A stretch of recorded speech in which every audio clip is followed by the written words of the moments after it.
একজন স্ত্রীর কাছে স্বামী হলো সর্বশ্রেষ্ঠ নিয়ামত। একজন মেয়ের কাছে স্বামীর চাইতে বড় নিয়ামত পৃথিবীতে আর কোনো কিছু হতে পারে না। কিন্তু একজন মেয়ে এটা বুঝতে অনেক দেরি করে।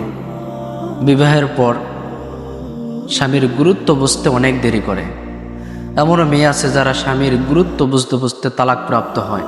তালাকের পরে সে বুঝতে পারে আসলে স্বামী কত বড় নিয়ামত ছিল, তার জন্য কত গুরুত্বপূর্ণ ছিল। বর্তমানের বেশিরভাগ মেয়েরাই বিবাহের পরে স্বামীর সাথে খারাপ আচরণ করে, স্বামীর কথা শোনে না, স্বামীকে বিভিন্নভাবে টর্চারিং করে, বিভিন্ন বিষয় স্বামীকে খোঁটা দেয়, বিভিন্ন বিষয় স্বামীর সাথে রাগ হয়, স্বামী একটা জিনিস চাইলে সেটা দিতে চায় না, অবহেলা করে।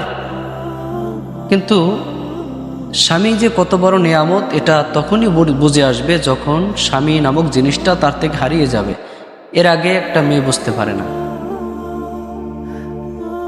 পাশের বাড়ির পুরুষেরা তার স্ত্রীকে কি দিছে, তার স্ত্রীকে কি পড়াইতেছে, এই বিষয়ে যখন স্বামী কাজকর্ম ছেড়ে দিয়ে সারাদিন কাজকর্ম করে বাড়িতে আসে, তখন বিভিন্নভাবে স্বামীকে টর্চারিং করা হয় যে অমুক পুরুষে তার স্ত্রীকে এইটা দেশে ওইটা দেশে। আরে স্বামীরা, প্রত্যেকটা স্বামী সে চেষ্টা করে তার স্ত্রীকে সুখে রাখবে, তার সন্তানকে সুখে রাখবে। প্রত্যেকটা স্বামী এই চেষ্টাটা করে, যে কারণে একটা স্বামী এই চেষ্টা করার কারণেই সারাদিন কর্ম করে স্ত্রীর জন্য, স্ত্রীর সুখের জন্য। কিন্তু এটা অধিকাংশ স্ত্রীরা বোঝে না, যে কারণে স্বামীরা অবহেলার পাত্র হয়ে গেছে।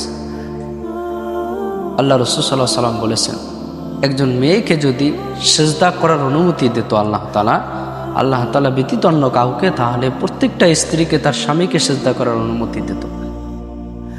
কারণ একজন স্বামী ঈদের দিনও দেখবেন যে পুরুষেরা ওই আগের কাপড় পরিষ্কার পরিচ্ছন্ন করে ঈদ করে, আর স্ত্রীদেরকে নতুন দামি দামি কাপড় পরিধান করায়।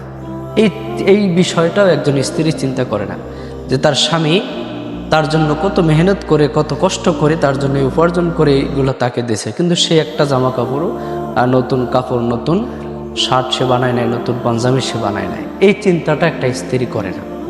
সে শুধু আরেকবারই স্বামী তার স্ত্রীকে কি দিয়েছে এইটা নিয়ে শুধু চিন্তা করে, এটা নিয়ে ভাবে।